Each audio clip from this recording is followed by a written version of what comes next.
Olá para você que a partir de agora acompanha conosco a programação do canal 26 UHF, a nossa gloriosa TV Indaiá, está no ar o Papo Livre, e aqui comigo o Neuro Miranda e o Júnior Batagelo, da MB Seguros, e nós vamos falar sobre um assunto que está em pauta aqui essa semana na nossa região, que é a questão do seguro. O governador Geraldo Alckmin esteve na região, em Campinas precisamente, na segunda-feira, falando que está brigando com as seguradoras para diminuir o valor do seguro, uma vez que foi reduzido, segundo ele, segundo palavras do governador, substancialmente o número de roubos, furtos e assaltos. Neuro e Júnior, obrigado pela participação. Bom dia. Bom dia, mas vamos lá. Bom dia, porque nós estamos gravando o programa hoje de manhã. Não é assim, boa noite. Não, vamos lá de novo, vamos começar outra vez. Eu não sabia. 5, 4, 3, 2, 1. Olá para você que começa comigo agora a programação do canal 26 UHF da nossa gloriosa TV Indaiá. Está conosco aqui para o Papo Livre o Neuro Miranda e o Júnior Batagelo, da MB Seguros. E nós começamos o nosso programa falando sobre um assunto muito importante e interessante para todos nós, que é o seguro do automóvel. O governador Geraldo Alckmin esteve no começo da semana em Campinas. Em uma de seus pronunciamentos, ele disse que está brigando com as seguradoras para que o valor do seguro seja reduzido, uma vez que na estatística dele, na estatística oficial, o número de assaltos, roubos a veículos diminuiu substancialmente. Gente, obrigado pela participação. E vamos lá, até onde isso é, digamos assim, coerente, verdadeiro, ou até onde isso é uma conversa mole para boi dormir, porque até onde me parece aqui, o número de roubos pode ter diminuído em algum lugar, mas em outros continua alto. Exatamente. Boa noite a todos, os telespectadores em casa. Quando a gente fala de preço de seguro, todo mundo que está em casa tem que ficar muito atento, que é muito complexo a composição de um Não é só essa questão de roubo, né? Não. Por exemplo, o governador, eu acho que ele é muito inteligente em visitar o estado, acompanhar os números, e a gente está brigando para melhorar, porque todo mundo sai contente com isso. Mas roubo é um índice, furto é outro, colisões, serviços de táxi, serviços de guincho, custo de peças, entendeu? Hoje, vamos pegar pela nossa cidade em Indaiatuba, que é o que mais nos aflige. O índice de colisões hoje em Indaiatuba é absurdamente grande. O nosso prefeito vem fazendo vários trabalhos de melhoria, composição de semáforos, mudança da rotatória que a gente passou nos últimos anos. Isso tem ajudado. Mas como a cidade está crescendo muito, há muitas colisões. Se há muitas colisões, há muita indenização de seguro por causa da frota segurada. Se a seguradora tem em Indaiatuba um valor de indenização alto, é repassado no ano subsequente para os custos de seguro. Não escapa disso. Tá. Você estava dizendo também que no ranking vamos dizer assim, dos seguros altos, é o Rio de Janeiro, Zona Leste de São Paulo e a região metropolitana de Campinas? Exatamente. Nós sentimos, entendeu, nessa declaração do governador, é uma declaração boa, mas a região leste de São Paulo, em 2014, apresentou um aumento no roubo e furto de veículos. Então você já está em São Paulo. São Paulo capital daí, São Paulo capital. Você já está em São Paulo, onde para guinchar um veículo já é 100 quilômetros, pelo menos. Em Indaiatuba, se você guinchar de um bairro para outro, é 10, 20 quilômetros, 30 quilômetros. Em São Paulo já é bastante. E o roubo aumenta. São Paulo é tão grande que o custo é dividido por cidade. E em São Paulo já é por zona. Zona Leste, Zona Oeste, Sul e Norte. Porque é uma cidade absurdamente grande. Nos índices de violência que são apresentados nas últimas 2 décadas, Rio de Janeiro sempre apresenta nos primeiros lugares de roubo de veículos, motos, enfim, veículos automotores. São Paulo vem logo atrás e a nossa região, que é a metropolitana de Campinas, ela aparece entre as cidades com o maior número de violência nos últimos anos. Então, nós podemos pegar Hortolândia, Sumaré, Campinas. A gente teve até fatos de violência contra a vida, que nem a morte do prefeito em Campinas. Sim. E isso tudo a seguradora vai monitorando, porque nós não temos apenas o custo de automóvel. Por exemplo, qual é a cidade do Brasil que deu um tornado? Indaiatuba. Tudo bem que teve o Catarina, no sul do Brasil, que acabou afetando os custos lá. Mas o tornado que deu em Indaiatuba reclassificou o custo de chuva de pedra e vendaval na nossa cidade e no estado inteiro de São Paulo. Porque os prejuízos que foram apresentados foram absorvidos e repassados no ano subsequente. Então a gente tem que sempre ter uma memória boa e lembrar que a seguradora vai trabalhando com indenizações e ela fecha o balanço e ano que vem, se teve um exemplo, eu e o Júnior a gente sempre brinca, se teve 1 milhão de prêmio recebido de seguros pagos e teve 1 milhão de indenizações efetuadas, com certeza vai haver aumento de preço, entendeu? Isso não foge, não tem como fugir. Tem também uma coisa que a gente às vezes esquece de falar, que o seguro, ele cobre também, desde que você faça a cobertura compreensiva, ele cobre chuva de granizo e cobre enchente. Então essas enchentes que acontecem em São Paulo, tudo, o seguro cobre. Então isso também entra no índice para compor o preço do seguro. Nas coberturas de veículos de automóveis. Uma coisa que eu não sabia, por exemplo, houve uma enchente em São Paulo uma vez, e eu me lembro que os carros naquele buraco do Ademar lá, né? Na verdade já não era mais do Ademar, já tinha sido feito a reforma, a Lojânio tinha feito a reforma, e encheu. Foi a primeira vez que deu uma baita enchente, não sei se você lembra, os carros saíram flutuando assim, o pessoal saindo de lá resgatado, foi uma coisa muito louca. E a boa parte daqueles carros lá não tinham seguro de enchente. Eu não sabia, eu achei que era automático, mas não é. Existem, e isso é muito importante você registrar isso, porque o telespectador que está em casa, ele também não sabe. E ele fica perguntando, mas o meu tem, o meu não tem. Normalmente as maiores seguradoras do Brasil traz essa cobertura. A cobertura compreensiva que o Júnior falou, ela junta colisão, incêndio, roubo e furto. Tem seguradoras que não cobrem fora do estado de São Paulo, tem observações quando você sai do Brasil, não tem cobertura. Então, tem que sempre consultar o seu corretor de seguro, ver o contrato que foi feito e as apólices que tem, para ele poder orientar o que tem e o que não tem. Mas junto com a enchente e junto com o vendaval, temos queda de árvore e granizo em cima dos veículos que são cobertos desde que não seja por imprudência ou negligência, ou seja, o cara tentar atravessar o alagamento. Ele não pode provocar, ele tem que ser pego de forma de surpresa. Por exemplo, ele está na marginal, a água sobe, pega ele. Esse dano, que normalmente a enchente ela causa calço hidráulico nos motores. O motor está quente, esfria, estoura o motor. E normalmente tem que trocar os motores. Esse é o que mais acontece. Sem contar as quedas de árvore e a chuva de granizo. Em Indaiatuba, tivemos há uns 2 anos e meio atrás, uma chuva de granizo tão forte, eu me lembro. Que, tipo assim, foi... Quebrou de como é que chama? Aquecedor solar. Exatamente. Placa de coletor solar, entendeu? Então, essas indenizações todas são computadas. Um guincho é computado, um táxi é computado, todos esses prejuízos são computados e são apresentados. Faz o balanço, porque é muita indenização, né? O telespectador que está em casa tem que imaginar o seguinte, tudo que é indenizado é computado, porque são empresas com fim lucrativo. E no Brasil, isso é uma coisa que a gente tem que elogiar o Ministério da Fazenda. No Brasil, a seguradora é mais ou menos assim. Nós 3 temos uma seguradora.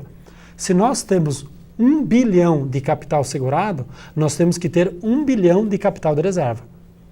Nós temos que ter, junto ao Ministério da Fazenda, reserva para que, se a nossa seguradora quebre, todos os clientes sejam indenizados.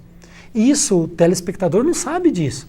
Então, nós temos proteções e seguranças no mercado brasileiro que muitos lugares não têm. É maravilhoso isso. Então, é muito importante para quem está nos assistindo sempre se informar, fazer com uma seguradora estruturada, de procedência, e também procurar um corretor que saiba explicar e saiba ajudar a fazer um contrato bem adequado.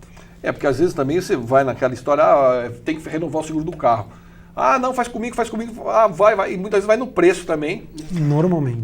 Eu tive recentemente eu tive uma conversa com o Dirceu, que é vice-presidente da Mafre. Dirceu Tiegs. E nós estávamos conversando, ele estava falando justamente dessa história de vender seguro pela internet. Ele falou, isso é uma coisa que na Inglaterra, se não me engano, eu não me lembro o nome da seguradora lá, investiu uma grande fortuna para desenvolver um software e tudo mais para vender seguro, mas que daí na hora que passa a conta, os custos eram tão elevados que não valia a pena investir na venda de seguro por internet. Até porque quem vai na internet procurar seguro vai procurar preço e não qualidade. Quem está nos assistindo tem que pensar o seguinte, o seguro ele é um contrato com um monte de cláusulas com deveres e direitos, entendeu? E obrigações, né, que a gente fala. E obrigações. Então, por exemplo, se você bater o carro, entendeu, e tiver sem habilitação, você não vai ter cobertura. Se você tiver a casa furtada e ela estiver aberta, não trancada, não tiver um arrombamento, não tem cobertura. Se você bater hoje embriagado, não tem cobertura. Então você precisa fazer um contrato certo, com um profissional certo para explicar e principalmente na hora que você precisar, ele te ajudar a pedir a indenização. Porque eu costumo brincar que seguro daqui uns dias a gente está fazendo até no açougue. Nada contra açougue, pelo amor de Deus, né? Mas é um exemplo assim... A popularização do popularização, a gente vai comprar até em mercado. Só que na hora que você precisar, e na hora que você precisar pedir indenização, aí você precisa do profissional. E hoje, quem faz o seguro com o corretor, ele precisa saber. Por exemplo, você usa o carro para visitar clientes. Você usa o carro como ferramenta de trabalho. Você vai pagar o seguro mais caro, porque o seu perfil determina isso, mas você precisa de um carro reserva, porque você não pode ficar sem carro reserva, certo? Então, algo diferente daquele cliente que usa o carro só para lazer de sábado e domingo. Ele não vai usar o carro. Entendeu? Então, tipo assim, são perfis diferentes que trazem contratos diferentes. E é aí que o corretor entra para poder ajudar. Inclusive, o Júnior estava falando uma coisa que me espantou aqui. Como nós estamos tendo você disse que só em um mês vocês tiveram quase 60 sinistros? Isso. O que é um sinistro? O sinistro é um acionamento que a gente pede indenização. A gente tem um histórico, a gente traz esse levantamento, né, Júnior? Exato. Nos últimos 5 anos a gente vem medindo para a gente saber. E é engraçado que há 5 anos atrás a gente tinha 20, 30 sinistros, que é pedidos de indenização por mês. Ou seja, um por dia. Tá. Um por dia. Só na nossa corretora, só na MB Seguros. Agora você imagina a cidade inteira. Com todas as outras. Mês passado nós tivemos 58. 58, então, dá quase 3 por dia. Exatamente, dia útil. Dia útil, nós estamos falando e não é só roubo ou furto, são colisões também. Né? Então, e aí isso que eu queria falar agora, que é uma coisa que me chamou muito a atenção, olha só que interessante. Vocês estavam falando para mim que hoje, se o sujeito bate e encosta numa oficina, fatalmente é 30 dias. Exatamente. Para sair dali com a maioria das oficinas credenciadas pela seguradora, se você bater o carro hoje e for de média, para consertar assim, média monta que a gente fala no popular, eles só vão pegar o carro em maio, porque em abril já está tudo completo, tudo programado para os que já tiveram a colisão em março. Então, quer dizer, hoje a colisão ele é mais agravante no custo do seguro do que propriamente o furto e o roubo. Aí você pega um índice tão grande de colisões, aí você pega mais os roubos, mais os fenômenos da natureza, mais a assistência 24 horas, aí você compõe isso quanto foi indenizado, quanto foi arrecadado, se a conta não bate, a seguradora vem, não para o governador, para os órgãos federais, vai aumentar. Porque o governo autoriza aumentar antes do que quebra, que nem aconteceu na Europa com algumas empresas. Por quê? Porque não pode ficar no vermelho, porque aí eles vão colocar em risco as indenizações. Compromete a indenização. A saúde financeira da empresa, isso não pode acontecer, entendeu? Eles preferem aumentar o custo do que você pegar e ter uma empresa dessa quebrada e deixar cliente sem indenização. Viu, dona Dilma? A senhora que é metida é economista, não vai querer na caneta também abaixar o preço do seguro só porque a senhora acha que tem que ser mais barato, porque é essa coisa de achar, quem acha não acha nada, né? E aí tá aí o resto do país pagando a conta por conta de economista de fim de semana que assume a caneta e acontece essas coisas. Gente, obrigado pela participação. Agradeço aí os esclarecimentos, que eu tenho certeza que o pessoal de casa também achou interessante, porque essa conversa de que vai ter que baixar o seguro porque abaixou o nível o índice de criminalidade é prosopopeia flácida para ninar bovinos, como diria um amigo meu, ou seja, conversa mole para boi dormir e papo de político, que a gente está na tampa com ele. Mais uma vez, obrigado. Obrigado. Você de casa não sai daí, daqui a pouquinho eu volto com mais um convidado aqui no nosso Papo Livre.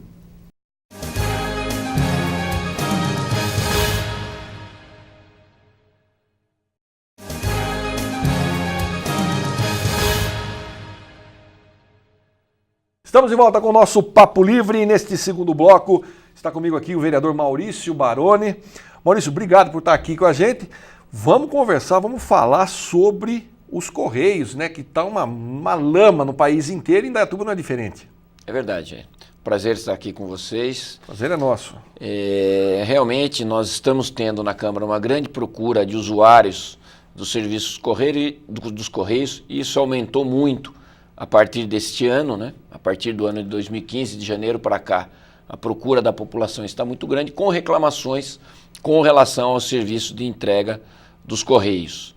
Nós, na Câmara Municipal, instauramos uma comissão parlamentar, ainda não é uma CPI, tem uma diferença, uma comissão parlamentar é algo mais leve para que a gente possa estar apurando o que está acontecendo no serviço de correio, principalmente na nossa cidade. E nós identificamos, num primeiro momento, que a população realmente, além de estar descontente, ela está impossibilitada de estar tendo acesso o porquê que as correspondências não chegam. Mas, infelizmente, como essa comissão parlamentar ela não tem ainda um poder de convocar os membros do Correio, nós já fizemos 3 reuniões, convidamos tanto os gerentes e os responsáveis pelas agências e pela distribuição do Correio aqui na nossa cidade, mas, infelizmente, Jair, eu acho que eles estão impedidos, até por algo maior, por algo superior, e não estão comparecendo às nossas reuniões. O governo democrático que está aí no Palácio do Planalto, ele impede que os subordinados, os dirigentes do Correio, vão à Câmara Municipal dar satisfação à população. Porque aqui não é um mané qualquer, não é aquele sujeito... São vereadores, foram eleitos, e assim, eu costumo dizer que nessa hierarquia política, o único sujeito que você vota e vê o cara todo dia é o vereador, o prefeito. Porque você sabe onde o sujeito mora, você sabe onde ele fica. Agora, o deputado, ele vai para São Paulo, vai para Brasília. O senador, Brasília. O presidente da República, então, um abraço. É pela televisão, quando muito. Então, se os indivíduos que são eleitos estão na base da pirâmide, não conseguem ter a devida atenção, é uma falta de respeito total, né? É verdade. A gente vê, e nós estávamos até conversando, os Correios, alguns anos atrás, eram considerados entre uma das 10, se não entre as 5, instituições de maior credibilidade no nosso país. Infelizmente, o que nós já notamos é que houve um descaso por parte do governo federal nos últimos anos, falta de investimento, ou seja, falta de investimento em equipamentos, em modernização dos serviços dos Correios e, ao mesmo tempo, fazem anos que na nossa região, na região de Campinas, não tem concurso para que possam estar contratando novos carteiros e novos funcionários para o trabalho interno das agências de correio. Ou seja, a região cresceu, as cidades se desenvolveram, o número da população aumentou e o número de carteiros e funcionários permanece o mesmo de 20 anos atrás. Quer dizer, contrataram uma empresa para ajudar, né? Mas também não pagaram. Exatamente. Nesses últimos tempos, terceirizaram o serviço, ao invés de fazerem concursos para que possam estar aumentando o efetivo, eles terceirizaram os serviços dos Correios e essa empresa também que foi contratada para a nossa região parou de fazer o serviço por falta de pagamento.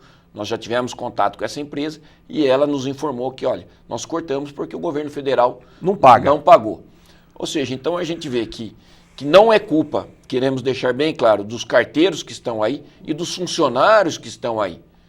Eles estão sendo vítimas de um serviço, de um governo que deixou de investir, de um governo que abandonou o serviço dos Correios e acabou se tornando obsoleto. Então, o que nós queremos? A partir desse momento, estaremos instalando uma comissão parlamentar de inquérito, aí sim nós teremos forças de convocação e já estamos convocando o gerente regional de Campinas, que eu acho que é uma ironia. É uma estupidez, vai. É uma ironia. A regional de Campinas fica em Bauru, a mais de 200 quilômetros da nossa região, para que possa esse diretor regional venha nos dar esclarecimentos, e nós já fizemos contato através do nosso presidente da Câmara, o vereador Cebolinha, com o deputado Milton Monte, para que possa estar nos aproximando com o gerente nacional dos Correios, lá em Brasília, para que a gente possa levantar a demanda da nossa cidade e estarmos pedindo providências urgentes para que resolva esse problema na nossa cidade. Para ter uma ideia, em determinadas regiões de Campinas, eu sei porque eu prestava serviço para uma empresa no Campo dos Amarais, ali perto do Santa Mônica, e determinados produtos que a gente mandava entregar, o correio não entregava. Ou você ia retirar na agência, ou eu tinha que fazer, por exemplo, mandar na minha casa, porque o correio não entregava, porque o número de assaltos aos carrinhos do correio, às entregas do correio é muito grande.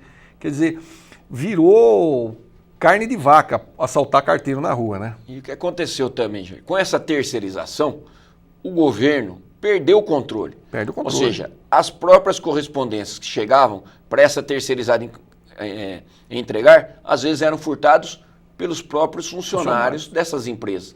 Quando você tem um funcionário concursado, você conhece, sabe quem é e tem aonde cobrar. Quando você terceiriza, você perde o controle. E acontece até realmente às vezes isso que você falou. Essa informação de lá de dentro dessa terceirizada é passada e acaba tendo um grande número aí de assaltos e furtos das correspondências que eram para serem entregues. Aí o que acontece? Aí o correio tem que contratar uma empresa de segurança para ir acompanhando o carro do correio para fazer a entrega. Quer dizer, sai muito mais caro o molho que o peixe. Aí não tem dinheiro para pagar também essa empresa de segurança. Aí não vai nem o carteiro, nem a segurança e o sujeito fica sem a correspondência. É o famoso capim engolindo a vaca. É o capim comendo a vaca, não tem como.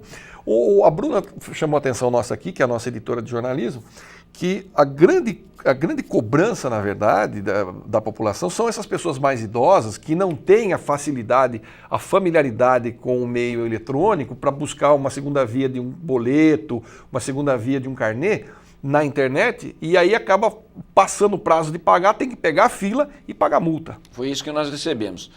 Das primeiras convocações, nós chamamos esses usuários que nos procuraram na Câmara. E a grande maioria, e a Bruna foi muito feliz na sua colocação, são pessoas de mais idade, que tem lá, primeiro, até pela preocupação que elas têm de pagar sua conta em dia, sua conta de luz, sua conta de telefone, da televisão. Então, essa grande procura, porque elas não estavam recebendo as correspondências, as contas chegando atrasadas, elas não pagando e tendo uma grande preocupação. Eu acho que o que me deixa mais indignado, embora o que vem desse governo não me deixa mais indignado do que já estou, é que justamente, como eu disse no início, a base da pirâmide, que são os vereadores, que são os caras que carregam nas costas esse resto do país, dos políticos do país, porque na hora de pedir voto vem todo mundo aqui cercar vereador, pedir para vereador ir na base dele pedir voto. Quem amassa o barro, né? Quem amassa o barro é o vereador, tá certo? E não dá mínima, diz que não pode dar satisfação para a Câmara, como se a Câmara fosse um clube onde as pessoas vão lá para encher a cara e tipo assim, é pernicioso, não vai lá não. Para mim não tem cabimento um negócio desse, lamentável. E o nosso interesse é auxiliar. Claro. Que a gente possa identificar o que está acontecendo e vamos estar auxiliando para que isso se resolva. A função da Câmara, dessa comissão, que faço parte, eu que sou o relator, o vereador Cebolinha, que é o presidente da Câmara, e o presidente da comissão, o vereador Linho, que é do Partido dos Trabalhadores, mas também está empenhado que a gente possa estar resolvendo a situação, e o vereador Touco.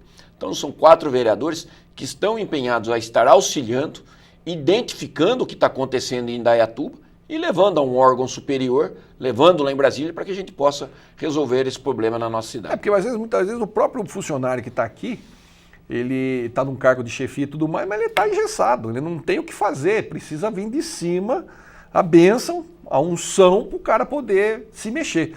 Então, acho que está corretíssima essa ação da Câmara aí e lamento saber dessa postura da instituição, e como nós falamos também, falando em instituição, o Correio, na década de 90, comecinho da década de 90, final da década de 80, me lembro de uma pesquisa que foi feita por um desses institutos de pesquisa, e eu me lembro que os 3 primeiros colocados no rol de credibilidade, que tinha a maior credibilidade com a população brasileira, estavam, pela ordem, a Igreja Católica, os Correios e o Exército Brasileiro. Quer dizer, isso me chamou atenção na época e eu guardei bem esses dados. E hoje, além do Correio estar desacreditado, quebraram a previdência do Correio, né? E tivemos o Correio trabalhando em Minas Gerais lá, entregando panfleto da candidata Dilma Rousseff. Eles foram obrigados a entregar como se fossem uma extensão da campanha da candidata. Quer dizer, lamentável a gente ver tudo isso. Bom, Vamos mudar um pouquinho de assunto. Maurício, gabinete itinerante, você continua fazendo? Continuamos. Esse é um trabalho que nós iniciamos em 2007, já, quando eu estava no meu 3º mandato, e, na verdade, no 2º mandato. Nós iniciamos em 2007 o atendimento à população nas praças públicas, principalmente nas regiões mais longes, né, nos bairros mais distantes da nossa cidade, e principalmente aos sábados e domingos. Por quê? A população trabalha durante a semana e muitos não conseguem ter o acesso de estarem indo na Câmara Municipal falar com o seu vereador. Aí nós iniciamos esse atendimento. Quando fui para a Secretaria de Esportes, paramos por 3 anos. Depois que retornei para a Câmara Municipal, nós retomamos o atendimento nas praças públicas. Aqui até quero convidar a população, agora no sábado, né, véspera da Páscoa, estaremos... Dia 2. Exatamente. Dia 4. Dia 4. Dia 4. Estaremos lá na Praça Renato Villanova, mais conhecida como Praça do Cato, ali na região da Secap, Tropical, Califórnia, das 9 ao meio-dia, com toda a nossa equipe, atendendo a população, ouvindo, e até essa reivindicação do Correio surgiu num dos nossos gabinetes itinerantes. Até quero mandar um abraço à dona Sebastiana, que ela foi a primeira pessoa que levou esse problema para nós. E para nossa alegria, a diferença de quando iniciei o gabinete em 2007 para agora, para 2015, que a população, a gente vê que ela aumentou, melhorou o seu nível de vida, a qualidade de vida. Em 2007 a gente tinha muitos pedidos pessoais, que era para atender a necessidade pessoal, e agora a procura para atender as necessidades coletivas, o problema do bairro, da comunidade, da escola, da creche, do posto de saúde. Então isso para nós é uma alegria e a gente faz isso com carinho. Então no próximo sábado, no dia 5, estaremos dia lá... 4. Dia 4, dia 5 é Páscoa. Estaremos lá na Praça Renato Villanova, das 9 até meio-dia, 1h da tarde, atendendo a nossa população. Então, vai lá tomar um café conosco. Beleza. Maurício, obrigado pela participação. Foi importante esse esclarecimento que você deu para nós aqui em relação a essa comissão que está estudando o caso dos Correios. Sucesso na empreitada e também no próximo sábado lá no seu gabinete. Eu agradeço, convido novamente a nossa população. E só para nós lembrarmos, né, para finalizar o assunto, nós tínhamos a Petrobras, que era referência, hoje é uma vergonha. Nós tínhamos os Correios, que eram referência, hoje é uma vergonha. E o BNDES, eu acho que é o próximo, que também era uma instituição de credibilidade, que ajudava os empresários, microempresários, e hoje, infelizmente, a gente vai ver notícias péssimas. Ou seja, a gente tem que repensar, cobrar realmente os políticos. Hoje, para você ser político no nosso país, você tem que trabalhar direito, ter a cabeça erguida, porque infelizmente política é sinônimo de vergonha e a gente deve isso a esses últimos governos mal administrados do nosso país. É verdade. E o BNDES, diga-se de passagem, se você tiver um açougue, de repente você consegue aí um empréstimo aí que nem o grupo JB lá do... do Friboi. Conseguiu um belíssimo empréstimo aí, né? O Zezinho das Carnes acho que não consegue um empréstimo daquele, mas tudo bem. Difícil. Maurício, obrigado pelo carinho da sua participação, você de casa pelo carinho da audiência. Eu fico por aqui, a gente se vê no próximo encontro. Até lá, fique com Deus e muita paz.